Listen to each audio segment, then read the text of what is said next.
Yeremia pasal 39. Jatuhnya kota Yerusalem. Ketika Yerusalem direbut, dalam tahun yang ke-9 pemerintahan Sedekia, Raja Yehuda, dalam bulan yang ke-10, telah datang Nebukadnezar Raja Babel, beserta segenap tentaranya untuk mengepung Yerusalem. Dalam tahun yang ke-11 pemerintahan Sedekia, dalam bulan yang ke-4, pada tanggal 9 bulan itu, terbelahlah tembok kota itu. Maka datanglah para perwira Raja Babel itu, lalu mengambil tempat di pintu gerbang tengah. Mereka itu ialah Nergal-Sareser, pembesar dari Sinmagir, panglima, dan Nebusyazban, kepala istana, dan para perwira lainnya dari Raja Babel. Melihat mereka semuanya, maka Sedekia Raja Yehuda dengan semua tentara melarikan diri, meninggalkan kota itu pada waktu malam, dengan mengambil jalan Taman Raja, dengan melalui pintu gerbang antara kedua tembok. Kemudian mereka berjalan menuju Araba Yordan. Tetapi tentara Kasdim itu mengejar mereka dan menyusul Zedekia di dataran Yeriko. Mereka menangkap dia dan membawa dia ke Ribla di tanah Hamat kepada Nebukadnezar Raja Babel yang menjatuhkan hukuman atas dia.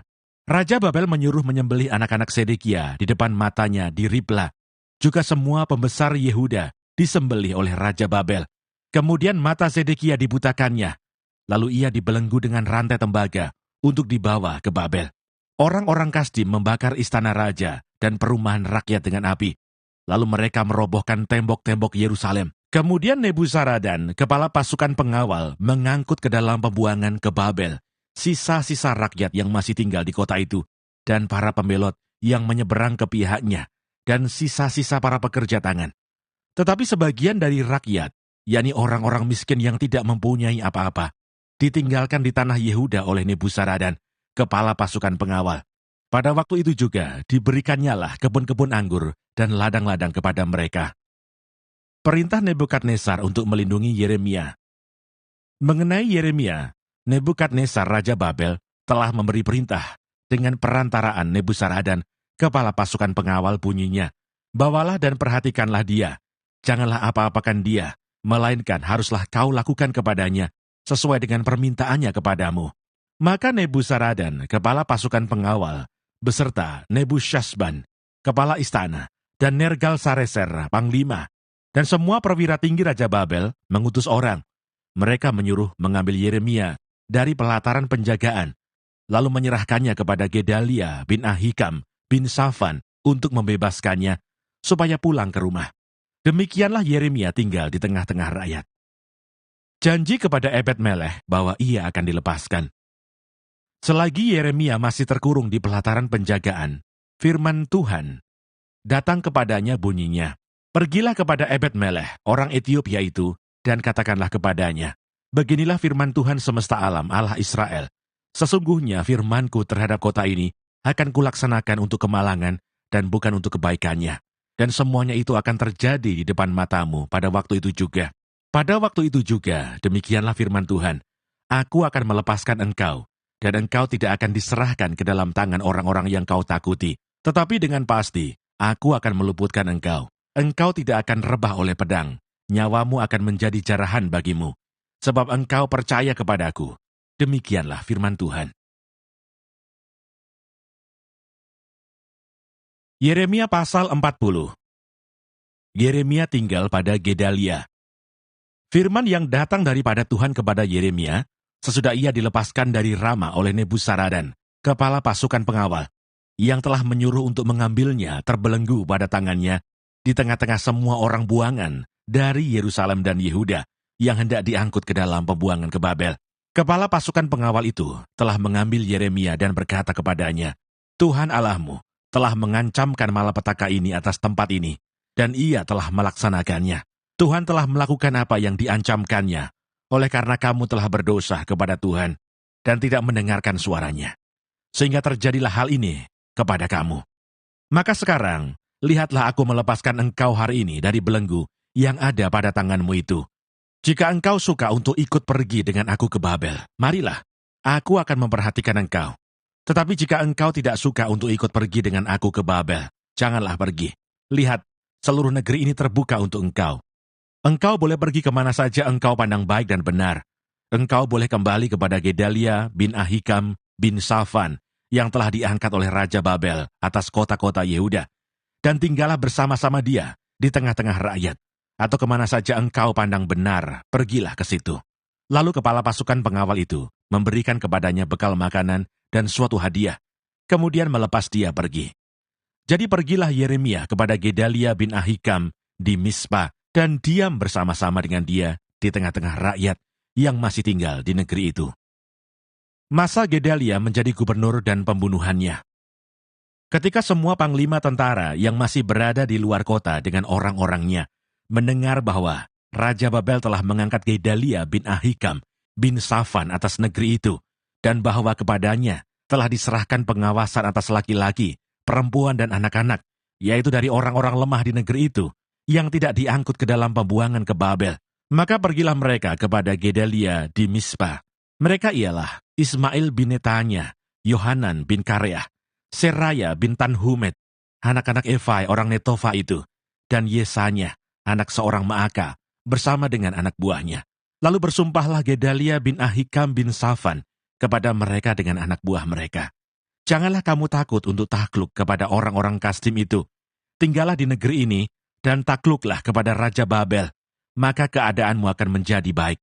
Dan aku sendiri, aku menetap di Mispa, untuk bertindak sebagai wakil di depan orang-orang Kasdim yang akan datang kepada kita. Tetapi kamu ini, kumpulkanlah saja hasil anggur, buah-buahan dan minyak, kemudian simpanlah sebagai persediaan, dan tinggallah di kota-kota, di mana kamu hendak menetap. Juga ketika semua orang Yehuda yang ada di Moab, di antara Bani Amon, di Edom, dan di negeri-negeri lain, mendengar bahwa Raja Babel telah membiarkan tinggal sisa rakyat di Yehuda, dan mengangkat Gedalia bin Ahikam bin Safan atas mereka, maka kembalilah semua orang Yehuda dari segala tempat kemana mereka telah berserak-serak, dan masuk ke tanah Yehuda kepada Gedalia di Mispa. Mereka mengumpulkan hasil anggur dan buah-buahan amat sangat banyaknya. Pada suatu kali, Yohanan bin Kareah dan semua panglima tentara yang masih berada di luar kota datang kepada Gedalia di Mispa, dan mereka berkata kepadanya, "Tahukah engkau bahwa Baalis, Raja Bani Amon, telah menyuruh Ismail bin Netanya membunuh engkau?" Tetapi Gedalia bin Ahikam tidak percaya kepada mereka. Kemudian Yohanan bin Kareah berkata dengan diam-diam kepada Gedalia di Mispa, "Baiklah aku pergi membunuh Ismail bin Netanya itu, dengan tidak diketahui siapapun juga. Mengapa engkau harus dibunuhnya? Sehingga semua orang Yehuda yang telah berkumpul di sekelilingmu berserak-serak lagi, dan sisa Yehuda itu binasa." Tetapi Gedalia bin Ahikam menjawab Yohanan bin Kareah, "Janganlah lakukan itu, sebab yang kau katakan tentang Ismail itu adalah bohong." Yeremia pasal 41.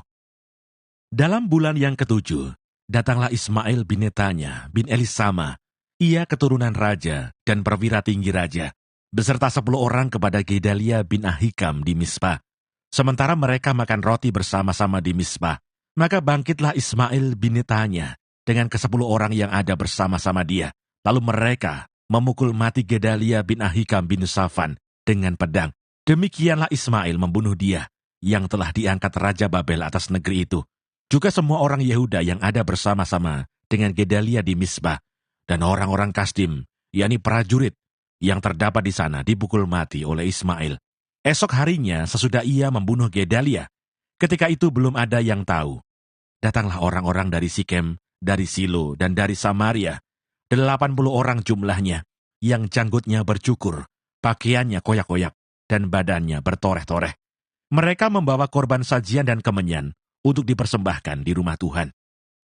Lalu keluarlah Ismail bin Netanya dari Mispa untuk mendapatkan mereka sambil menangis. Ketika ia bertemu dengan mereka, berkatalah ia kepada mereka, "Pergilah kepada Gedalia bin Ahikam." Tetapi ketika mereka sampai ke tengah-tengah kota itu, maka mereka disembelih oleh Ismail bin Netanya dengan dibantu oleh orang-orang yang bersama-sama dengan dia. Mayat-mayat mereka dicampakkan ke dalam perigi. Tetapi di antara mereka terdapat 10 orang yang berkata kepada Ismail, "Janganlah bunuh kami, sebab kami masih mempunyai perbekalan tersembunyi di luar kota, yakni gandum, jelai, minyak, dan madu."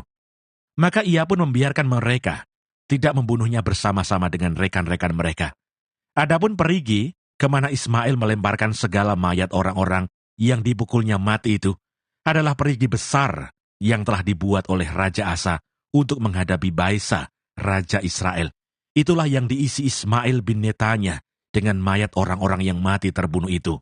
Lalu Ismail mengangkut sebagai tawanan seluruh sisa-sisa rakyat yang ada di Mispa itu, putri-putri raja dan semua orang yang masih tinggal di Mispa yang telah ditempatkan di bawah Gedalia bin Ahikam oleh Nebuzaradan, kepala pasukan pengawal itu.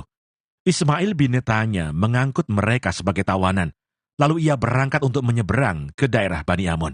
Tetapi ketika Yohanan bin Kareah serta semua perwira tentara yang bersama-sama dengan dia mendengar tentang segala kejahatan yang telah dilakukan Ismail bin Netanya, maka mereka pun mengumpulkan semua anak buah mereka. Lalu mereka berangkat memerangi Ismail bin Netanya. Mereka bertemu dengan dia di telaga yang di Gibeon. Ketika seluruh rakyat yang bersama-sama dengan Ismail melihat Yohanan bin Kareah serta semua perwira tentara yang bersama-sama dengan dia, maka bersukacitalah mereka. Semua orang yang diangkut sebagai tawanan oleh Ismail dari Mispa itu berbalik dan pergi mengikuti Yohanan bin Kareah. Tetapi Ismail bin Netanya beserta 8 orang terluput dari tangan Yohanan dan pergi ke daerah Bani Amon. Lalu Yohanan bin Kareah serta semua perwira tentara yang bersama-sama dengan dia mengumpulkan seluruh sisa-sisa rakyat yang diangkut sebagai tawanan oleh Ismail bin Netanya dari Mispa. Setelah ia memukul mati Gedalia bin Ahikam, yaitu laki-laki, prajurit-prajurit, perempuan, anak-anak, dan pegawai-pegawai istana yang dibawa kembali dari Gibeon, kemudian mereka berjalan terus dan berhenti di tempat penginapan milik Kimham dekat Bethlehem, dengan maksud berjalan terus menuju Mesir untuk mengelakkan orang-orang Kasdim yang ditakuti mereka, oleh karena Ismail bin Netanya telah memukul mati Gedalia bin Ahikam yang telah diangkat Raja Babel atas negeri itu.